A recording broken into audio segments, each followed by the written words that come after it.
Here we have the Aerojet General LR87, and we can get a real good close-up to look.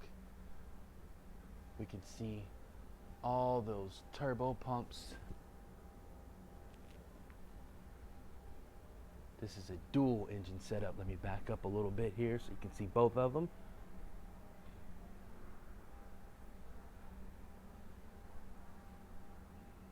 And one thing that I have been really studying is the cooling. So we can get a real good detail here. Each one of those vanes has fuel pumped through it at sub-zero temperatures. And we also even have these heat sinks for extra cooling.